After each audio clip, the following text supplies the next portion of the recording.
Hi all അസ്സലാമലൈക്കും welcome back. ഒരു cup പുട്ടുപൊടി കൊണ്ട് നമുക്ക് അടിപൊളിയായിട്ട് ദോശ ഉണ്ടാക്കാം കേട്ടോ. ഹോട്ടലിലൊക്കെ കിട്ടുന്ന പോലെയുള്ള നല്ല മൊരിഞ്ഞ ദോശ ഉണ്ടാക്കാം, അതും അരിയും ഉഴുന്നും ഒന്നും അരക്കാതെ തന്നെ. എപ്പോഴും നമ്മൾ പുട്ടുണ്ടാക്കി മടുത്താൽ നമുക്ക് ഇതുപോലുള്ള വെറൈറ്റി നമുക്ക് സ്പെഷ്യലായിട്ടുള്ള ദോശകളൊക്കെ ഉണ്ടാക്കിയെടുക്കാം കേട്ടോ. ഇതിൽ നമ്മൾ നാടൻ ടച്ച് കിട്ടാൻ വേണ്ടിയിട്ട് കുറച്ച് ഇൻഗ്രീഡിയൻസിൻ്റെ അളവൊക്കെ ചേർക്കുന്നുണ്ട് കേട്ടോ. അപ്പോൾ നിങ്ങൾ വീഡിയോ സ്കിപ്പ് ചെയ്യാതെ കണ്ടേക്കണം. എന്നാൽ ശരി, വേഗം റെസിപ്പിയിലോട്ട് പോകാം.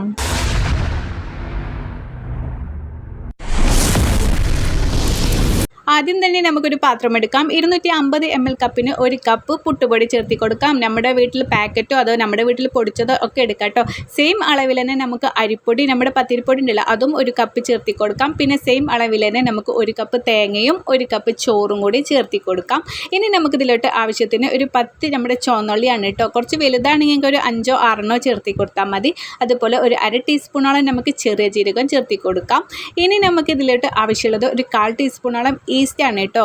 ഈസ്റ്റും കൂടി ചേർത്തി കൊടുത്തിട്ട് ആവശ്യത്തിന് ഉപ്പും ചേർത്തി കൊടുക്കാം. ഇനി നന്നായിട്ട് നമുക്കൊന്ന് മിക്സാക്കി എടുക്കാം. നമ്മുടെ എല്ലാ ഭാഗത്തും ഉപ്പും അതുപോലെ നമുക്ക് ഉള്ളിയും ജീരകമൊക്കെ ഒന്ന് നല്ലോണം ചേരാൻ വേണ്ടിയിട്ടാണ്. നന്നായിട്ടൊന്ന് നമുക്ക് മിക്സാക്കി എടുക്കാം. ഇനി ഇതിലോട്ട് നമുക്ക് വെള്ളം ചേർത്തി കൊടുക്കാം. ഒരു 2 കപ്പ് വെള്ളം ഞാൻ 250 ml കപ്പിനാണ് കേട്ടോ ചേർത്തി കൊടുക്കുന്നത്.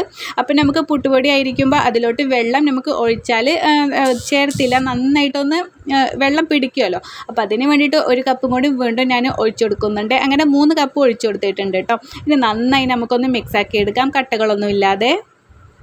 നമ്മുടെ ഈ ദോശയ്ക്ക് നല്ലൊരു നാടൻ രുചി കിട്ടാൻ വേണ്ടിയിട്ടാണ് കേട്ടോ നമ്മളിതിൽ ചെറിയ ഉള്ളിയും ചെറിയ ജീരകമൊക്കെ ചേർക്കുന്നത്. തേങ്ങയ്ക്ക് അതുപോലെ ചേർക്കുന്നത് നല്ലൊരു ടേസ്റ്റ് ആയിരിക്കും. ഇനി നമുക്കിത് നന്നായിട്ട് മിക്സ് ആക്കിയിട്ടുണ്ട് കേട്ടോ. ഇനി നമുക്കൊരു മിക്സിയുടെ ജാറിലോട്ട് ചേർത്തി കൊടുക്കാം. അപ്പോൾ 2 ഭാഗമായിട്ടാണ് ചേർത്തി കൊടുക്കുന്നത്. അപ്പോൾ നമുക്ക് ഇതിലോട്ട് ചേർത്തി കൊടുത്തിട്ട് നന്നായിട്ടൊന്ന് അരഞ്ഞിടാൻ വേണ്ടിയിട്ട് നല്ല ഫൈനായിട്ട് തന്നെ നമുക്ക് അരച്ചെടുക്കാം. ചെറിയുള്ളിയും ജീരകമൊക്കെ നമ്മൾ ചേർക്കുമ്പോൾ മാവിന് ദോശയ്ക്ക് കൂട്ടുന്ന ആ ഒരു മണം ഒന്ന് വേറെ തന്നെയാണ് കേട്ടോ.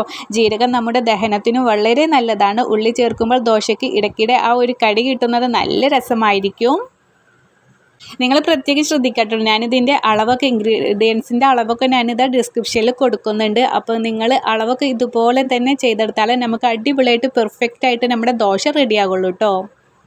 അപ്പോൾ ഇത് നമ്മുടെ ഫൈനായിട്ട് നമ്മുടെ മാവ് ഇത് റെഡി ആയിട്ടുണ്ട്. നമ്മുടെ ദോശമാവ് പോലെ തന്നെ കേട്ടോ. അധികം ലൂസും പാടില്ല, എന്നാൽ നന്നായിട്ട് കട്ടിയാകാനും പാടില്ല കേട്ടോ. ഇതേ ഒരു കൺസിസ്റ്റൻറ്റിയിലായിരിക്കണം നമ്മുടെ മാവ് വരേണ്ടത്. അപ്പോൾ നമുക്കൊരു പാത്രത്തിലോട്ട് ഒഴിച്ചാം. അതുപോലെ തന്നെ 2ാം ഭാഗവും വീണ്ടും ഞാൻ അരച്ചെടുത്തിട്ടുണ്ട്, അതും കൂടി ഞാൻ ഒഴിച്ചു കൊടുക്കാം. ഇനി 1 ടീസ്പൂണോളം പഞ്ചസാര ചേർത്തിട്ട് നമുക്ക് നന്നായിട്ടൊന്ന് മിക്സാക്കി എടുക്കാം. നമ്മുടെ ദോശ ഒരു ചെറിയൊരു ബ്രൗൺ കളറൊക്കെ ആവാൻ വേണ്ടിയിട്ടാണ് കേട്ടോ ഇങ്ങനെ ചെയ്തെടുക്കുന്നത്. ഇനി നമ്മൾ ഫൈനൽ സ്റ്റേജ് പറഞ്ഞാൽ നമ്മൾ കൈ ഒന്ന് വെച്ച് 1 മിനിറ്റോളം നമുക്ക് കൈ ഇട്ടിട്ട് നമുക്കൊന്ന് മിക്സാക്കി എടുക്കണം കേട്ടോ. ഇത് നിങ്ങൾ സ്കിപ്പ് ചെയ്യരുത്, ഇത് തീർച്ചയായിട്ടും നിങ്ങൾ ചെയ്തെടുക്കേണ്ട ഒരു കാര്യമാണ്.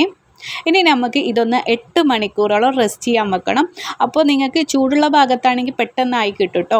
ഇനി നമുക്കിതാ അതുപോലെ തന്നെ കുറച്ച് തുറന്ന് വെക്കണം കേട്ടോ. പിന്നെ ഞാൻ താഴത്ത് ഒരു പാത്രം നമ്മൾ വെച്ചിട്ടുണ്ട്. എന്ന് വെച്ചാൽ നമ്മളെ മാവ് പൊങ്ങി വരുമ്പോൾ ചിലപ്പോൾ പുറത്തോട്ട് പോകുകയും, അപ്പോൾ നിങ്ങൾ വലിയ പാത്രം എടുക്കുന്നെങ്കിൽ പെട്ടെന്ന് പോവില്ല കേട്ടോ. അപ്പോൾ എനിക്ക് പുറത്ത് പോകുന്നുള്ള ഒരു ഇതിലാണ് ഞാൻ താഴത്ത് വെച്ച് കൊടുത്തിരുന്നത്.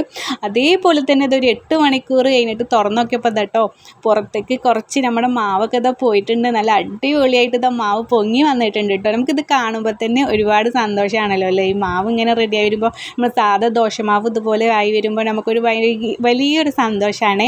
അപ്പോൾ നമ്മൾ ദോശ എത്രത്തോളം പെർഫെക്റ്റ് ആവുമെന്ന് നമുക്ക് ഈ മാവ് കണ്ടാൽ തന്നെ മനസ്സിലാകും. ഇനി നമുക്കിത് നന്നായിട്ടൊന്ന് മിക്സാക്കി എടുക്കാം കേട്ടോ. ഇനി നമുക്കിതിൽ ഒന്നും ചേർക്കാനില്ല. ഉപ്പൊക്കെ നമ്മൾ ആദ്യം ചേർത്തത് കാരണം ഇതിലോട്ട് ഒന്നും ചേർക്കാനില്ല. നമുക്ക് ചൂടായിട്ട് നമ്മുടെ ചൂടായ ചട്ടിയിൽ നമുക്കിതൊന്ന് ഒഴിച്ചെടുക്കേണ്ടത് മാത്രമേ ഉള്ളൂ കേട്ടോ. ചട്ടി നന്നായി ചൂടായ ശേഷം മാത്രം മാവ് ഒഴിച്ചു കൊടുക്കുക. ഇനി അല്പം നെയ്യോ വെളിച്ചെണ്ണയോ ഇതിൻ്റെ മുകളിൽ നിങ്ങൾ തൂവി കൊടുത്താൽ ദോശയ്ക്ക് നല്ലൊരു മണവും അതുപോലെ നല്ല ക്രിസ്പി ആയിട്ടും കിട്ടുവേ. അപ്പോൾ ഞാൻ സാധാ നമ്മുടെ ദോശ ചുടുന്ന പോലെയാണ് കേട്ടോ ഇപ്പം ചുട്ടെടുക്കുന്നത്. ഇനി നമുക്ക് ഒന്ന് അടച്ച് വെക്കാം. അതല്ലാതെ നമുക്ക് രണ്ടാമത് സോഫ്റ്റ് ആയിട്ടുള്ള അപ്പം വേണമെന്നുണ്ടെങ്കിൽ നമുക്കിങ്ങനെ ഒഴിച്ചു കൊടുത്തിട്ട് തവി കൊണ്ട് നമ്മളെ സെൻറ്ററിൽ ഒന്ന് ജസ്റ്റ് ഒന്ന് ഇങ്ങനെ തടവി കൊടുത്താൽ മതി കേട്ടോ. അപ്പോൾ ഇങ്ങനെ ഹോൾസ് വരുമ്പോൾ നമുക്ക് അടച്ചു കൊടുക്കാം. അപ്പോൾ ഈ ഒരു ദോശ നമുക്ക് നന്നായിട്ട് സോഫ്റ്റ് ആയിട്ടുള്ള ദോശയായിരിക്കും. നമ്മൾ ഫസ്റ്റിൽ ചുട്ടത് നമുക്ക് നല്ല മുരിഞ്ഞ ദോശയും കിട്ടുമേ. അപ്പോൾ നിങ്ങൾക്ക് ഏതാ ഇഷ്ടമെങ്കിൽ ഏതുപോലെ ചെയ്തെടുക്കാം കേട്ടോ. നമ്മുടെ സാധാരണ ദോശയുടെ അതേ കളറും ടെക്സ്ചറും തന്നെയാണ് കേട്ടോ ഇതിനും വരുന്നത്. ഇനി നിങ്ങൾക്ക് വേണമെന്നുണ്ടെങ്കിൽ കുറച്ച് നെയ്യ് വെച്ചിട്ട് തിരിച്ചിട്ട് കൊടുക്കാം കേട്ടോ. ഞാനിവിടെ ജസ്റ്റ് ഒന്ന് കുറച്ച് നെയ്യൊന്ന് തടവി കൊടുക്കുന്നുണ്ട്. അങ്ങനെ നമ്മുടെ നല്ല ചൂടുള്ള മുരിഞ്ഞ ദോശ ഇവിടെ റെഡി ആയിട്ടുണ്ട്. കണ്ടില്ലേ, ആ ഉള്ളിയും ജീരകവും ഒക്കെ ചേർന്ന് നല്ലൊരു മണമാണ് വരുന്നത്. ഇത് കാണുമ്പോൾ തന്നെ കഴിക്കാൻ തോന്നുന്നില്ലേ? ഞാൻ ഇതിൻ്റെ കൂടെ അല്പം ഒരു തേങ്ങാ ചമ്മന്തിയാണ് കേട്ടോ ഉണ്ടാക്കിയിരിക്കുന്നത്. ഇതിൻ്റെ കൂടെ ഏത് കറിയായാലും നല്ലൊരു കോമ്പിനേഷൻ ആയിരിക്കും.